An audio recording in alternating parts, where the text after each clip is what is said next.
बुलढाणा जिल्ह्यातील शेगाव इथून निघालेली श्री गजानन महाराजांची पालखी यंदा 57व्या वर्षीही भक्तिभावानं पंढरपूरच्या दिशेने वाटचाल करते।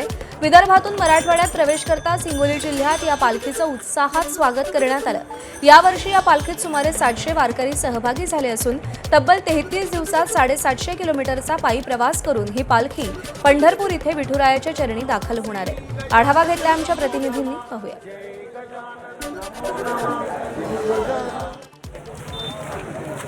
विदर्भाची पंढरी म्हणून ओळख असलेल्या शेगावच्या गजानन महाराजची पालखी पंढरपूरच्या दिशेने मार्गक्रमण करत आहे। मी सध्या उभा आहे हिंगोली जिल्ह्यामध्ये। आज ही पालखी विदर्भातून मराठवाड्यामध्ये दाखल झालेली आहे आणि या ठिकाणी हिंगोली जिल्ह्यातले स्थानिक नागरिक असो प्रशासनाच्या वतीनं या पालखीचं मोठ्या आनंदामध्ये स्वागत करण्यात आलेलं आहे। यावर्षी या पालखीचं हे 57वं वर्ष असून या पालखीमध्ये एकूण 700 वारकरी सहभागी झाले आहेत। टाळ मृदुंगाचा गजर, मुखी गणगण गणात बोतेचा अखंड जयघोष, अंगावर पांढरे शुभ्र वस्त्र, हातात भगवी पताका आणि चेहऱ्यावर भक्तीचा उत्साह असे मनमोहक चित्र आज हिंगोलीकरांना पाहायला मिळालेले आहे। 700 वारकरी 33 दिवस पायी प्रवास करून 750 किलोमीटरचं अंतर पार करत आपल्या लाडक्या पांडुरंगाला, लाडक्या विठ्ठलाला भेटण्यासाठी पंढरपूरच्या दिशेनं मजल करत वाटचाल करता आपल्या ठिकाणी पाहायला मिळते।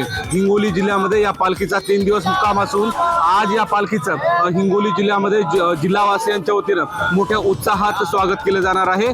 जिल्हा पोलीस असो, जिल्हा प्रशासन असो, या पालखीच्या पार्श्वभूमीवर सर्व अलर्ट मोडवर आहेत आणि सर्व ती खबरदारी प्रशासनाच्या वतीने घेतली जात आहे। जागोजागी या वारकऱ्यांचं स्वागत केलं जात आहे। त्यांच्या नाश्त्याची, भोजनाची व्यवस्था सुद्धा जिल्हाभरातील नागरिकांच्या वतीने केली जात असून पुढील 3 दिवस हिंगोली जिल्ह्यामध्ये या पालखीच्या निमित्तानं उत्साहाचं वातावरण पाहायला मिळणार आहे।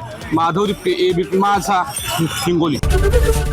एबीपी माझा, उघडा डोळे बघा नीट।